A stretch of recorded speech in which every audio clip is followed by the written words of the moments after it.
É com muita satisfação que eu venho à tribuna do Senado. Eu queria, em primeiro lugar, dizer que hoje nós estamos tendo um dia de festa em Rio Branco, uma festa organizada pelo governador Tião Viana e, na linha de frente, o prefeito Marcos Alexandre. E, claro, toda a sociedade de Rio Branco envolvida para receber e fazer pelo Acre, na nossa capital Rio Branco, a passagem da tocha olímpica.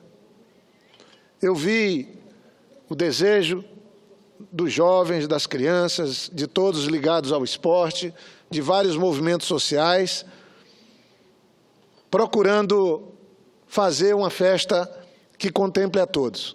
O momento que vivemos não é nada bom, temos aí uma crise econômica que desemprega, que gera insegurança, e temos uma crise política de proporções que não sabemos nem tipificar, que se agrava a cada dia. Mas, exatamente nesse período, nós vamos sediar os Jogos Olímpicos. É o evento de maior audiência do planeta. Não tem nada que se compare com os Jogos Olímpicos, do ponto de vista do interesse da população do nosso planeta. O Brasil, e aí é bom que se diga, foi um trabalho coletivo, é verdade, mas teve um empenho muito grande do presidente Lula para que o Brasil pudesse, pela primeira vez, ter aqui no nosso continente as Olimpíadas. Teve o trabalho do presidente Lula para termos a Copa do Mundo. Bons tempos, onde o Brasil tinha a confiança do mundo inteiro para sediar os eventos de maior audiência. Devo dizer também que tanto o governador do Rio, na época Sérgio Cabral, o prefeito da cidade do Rio de Janeiro, Eduardo Paes, o vice-governador Pezão, um conjunto de entidades ligadas ao esporte cumpriram um papel importante para que o Brasil se candidatasse e a candidatura brasileira saísse vitoriosa. Agora, estamos chegando muito próximo do início dos Jogos Olímpicos, que vai escrever uma nova página da história do Brasil, porque é a primeira vez que nós temos na América Latina uma Olimpíada. E é exatamente o nosso país que recebe, presidente, essa Olimpíada. E está sendo feito um trabalho muito bonito dessa passagem da tocha olímpica pelos diferentes recantos do nosso país, recebendo a manifestação cultural do nosso povo, vai do forró ao São João, às festas desse período, passando por todos os cantos desse nosso país, mostrando para os brasileiros de toda parte e para o mundo inteiro um pouco da história desse nosso povo e dessa nossa terra. Hoje, ela está no Acre. É uma extensa programação. Começou às 10 horas da manhã, horário do Acre. Meio-dia, horário de Brasília, porque são 2 horas a menos. E passou lá pelo Parque do Tucumã, onde próximo eu moro, no IP,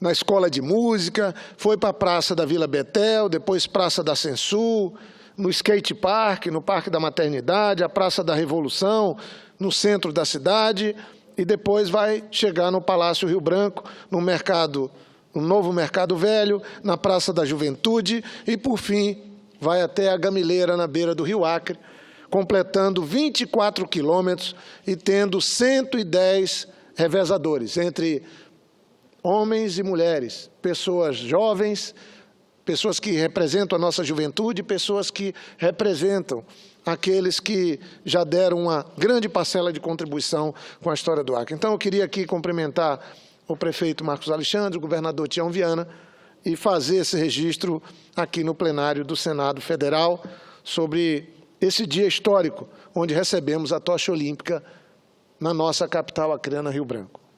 Mas, senhor presidente, queria também dizer que, na sexta-feira passada, nós tivemos uma audiência pública na Assembleia Legislativa do Estado do Acre, uma audiência pública proposta pelo deputado federal Alan Rick, e eu sou signatário dessa audiência pública, e nós tínhamos, então, um propósito que conseguimos realizar de debater em Rio Branco, na Assembleia Legislativa, com o senhor Alberto Fágema, diretor de Relações Institucionais da GOL, o senhor Sandro Lopes de Souza, gerente de Projetos e Assuntos Regulatórios da Latam, o procurador da República, Luiz Gustavo Montovani, o promotor de Justiça, Marco Aurélio Ribeiro, do Ministério Público do Estado, o doutor Montovani é do Ministério Público Federal, e tivemos também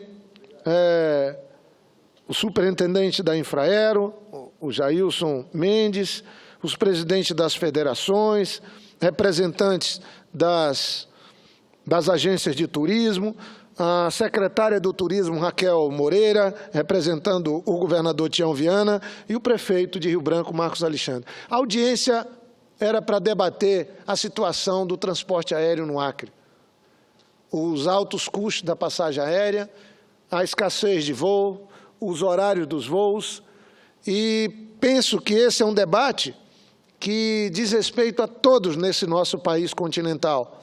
Hoje mesmo, na Comissão de Assuntos Econômicos, foi apreciado um requerimento de autoria da senadora Marta Suplicy, que propõe uma audiência pública para debater um projeto de resolução que o senador Randolph e eu apresentamos. E projeto esse que eu sou relator, que altera as alíquotas de ICMS, diminui a cobrança do ICMS para o combustível da aviação. E lá, com o senador Zé Aníbal, nós debatemos, porque São Paulo é contra, outros estados são contra, que não dá para o Brasil seguir essa guerra fiscal, onde quem sai perdendo é o usuário de um serviço tão importante como o transporte aéreo. O Brasil já teve, ainda no governo do presidente Lula e no primeiro mandato da presidente Dilma, 120 milhões de pessoas andando de avião, transporte aéreo, fazendo uso do transporte aéreo no Brasil. Esse número, no começo do ano 2000, era perto de 30 milhões de pessoas. Aumentou em quase 100 milhões de pessoas. Nós vimos isso nos aeroportos. Pessoas que nunca tinham andado de avião, famílias inteiras, cruzando o céu do Brasil de um lado para o outro. E agora nós temos uma redução do número de pessoas andando de avião no Brasil. Um número que já chegou a mais de 120 milhões, agora está perto de 100 milhões de pessoas andando de avião. E nós devemos nos perguntar, por que isso está acontecendo? Por que que as companhias aéreas estão diminuindo o número de voos? No Nordeste, especialmente, e no Norte do país. Tem uma crise? Tem. Houve uma mudança no câmbio, o dólar, no Brasil? Houve. Isso pesou para a viabilidade financeira das empresas aéreas? Pesou.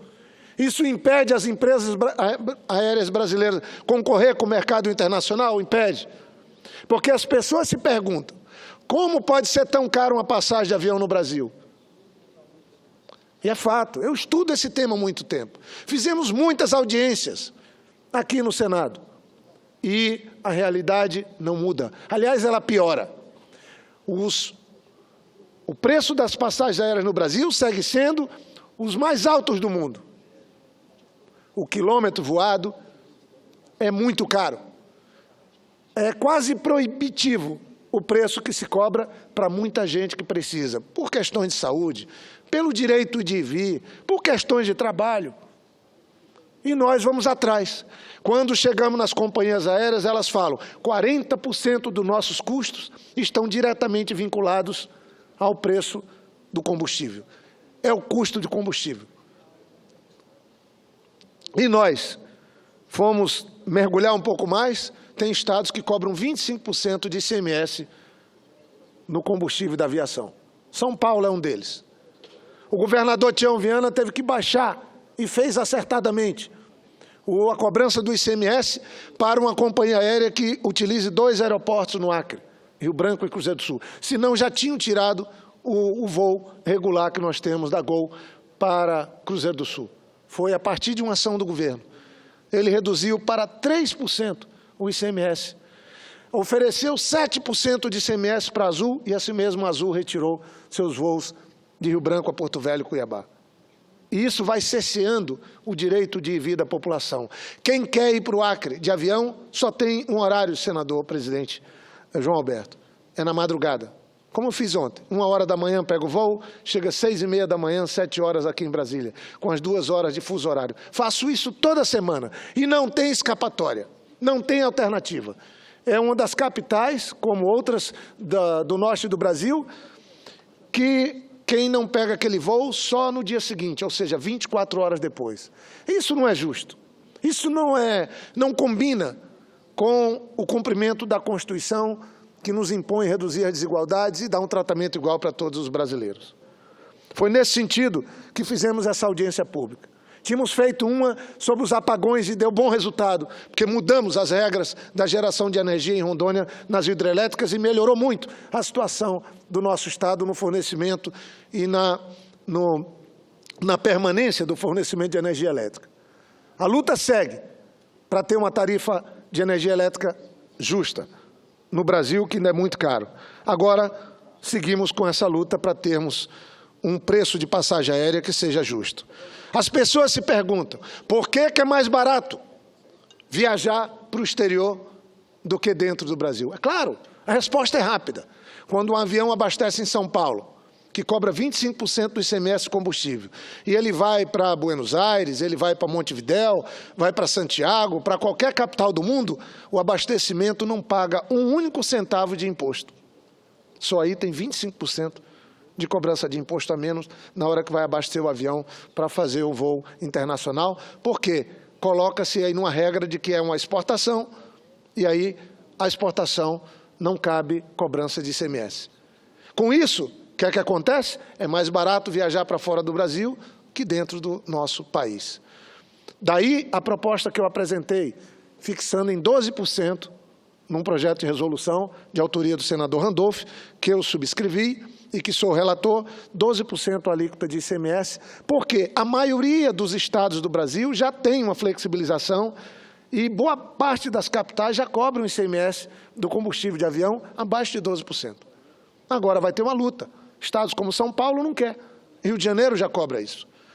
E aí nós temos uma segurança de voo, também um outro problema, porque às vezes o avião vai sair de uma cidade próxima, como Rio, São Paulo, ele abastece no Rio, vai com um tanque cheio para São Paulo, 40 minutos de voo, se acontecer alguma coisa pode causar um grande dano e um desastre de grandes proporções, dizem alguns, por conta do avião estar carregando um excessivo de combustível, né, para fazer alguns voos. Eu não sei, isso tem que passar por uma posição dos órgãos de controle, mas é um questionamento que a sociedade faz. Dizem até que aquele avião que saiu do Rio Grande do Sul estava com um tanque cheio para descer em Congonhas, aquele avião da TAM, e quando houve o acidente, ele estava com o tanque cheio e aquilo ajudou a agravar um problema. São questionamentos que a sociedade faz, que as autoridades têm que responder se houve ou não houve essa situação. Mas eu fiz um apelo hoje que rapidamente se possa fazer a audiência que a senadora Marta, o senador Aníbal propôs, mas que se vote esse projeto de resolução, porque nós não podemos seguir como reféns. Não é possível. Os taxistas lá em Rio Branco só trabalham de madrugada. Falam que é muito caro o transporte. É caro, sim, mas ele faz um transporte em 24 horas, uma única corrida, e de madrugada. Quer dizer, ele nunca tem uma noite em paz com sua família. Como é que uma pessoa idosa vai viajar na madrugada? As crianças. Eu vejo toda vez que venho, como ontem à noite, porque não se tem uma única alternativa de voo durante o dia, para que aqueles que possam e precisem, possam fazer alguma escolha. Isso não é justo. Isso não atende o direito básico de um cidadão que vive num país como o nosso. Então, esse era o ponto. E eu queria, senhor presidente, aqui encerrar dizendo que hoje fui relator da proposta de reajuste do salário de todos os servidores do Judiciário e tribunais federais no Brasil, ou seja, servidores da Justiça da União, na Comissão de Constituição e Justiça. Sei que é uma batalha já de mais de 2 anos, é justa a batalha deles, a luta deles. Os servidores também do Ministério Público Federal também tivemos apreciação, mas no meu relatório, a partir de um estudo feito na consultoria do Senado, e não é para protelar coisa nenhuma, é bom que se diga, identificamos que o PLC 29, que tanta expectativa tem criado nos servidores da Justiça na União, ele tem uma carência gravíssima. Não cumpre a Lei de Responsabilidade Fiscal, nem os preceitos que a Constituição estabelece, que estão previstos na Lei de Diretriz Orçamentária, porque não tem o devido cálculo e os números que mostram o impacto que se criará no orçamento com o aumento dado. Então, eu propus a aprovação do projeto e que ficasse sujeito à sua apreciação aqui no plenário a entrega, a apresentação de documentos que a Lei de Responsabilidade Fiscal exige, com as planilhas, mostrando o impacto orçamentário ano a ano dessa matéria.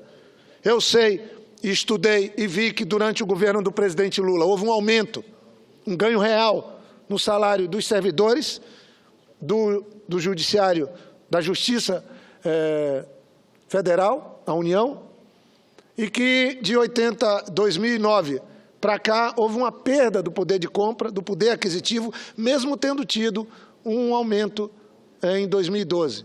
E agora, desde 2014, eles lutam pela reposição, e eu afirmei lá, no estudo que a consultoria fez, eles só vão conseguir ter um valor de salário parecido com o que tinham na época do governo do presidente Lula, em 2019, quando a última parcela do reajuste sair.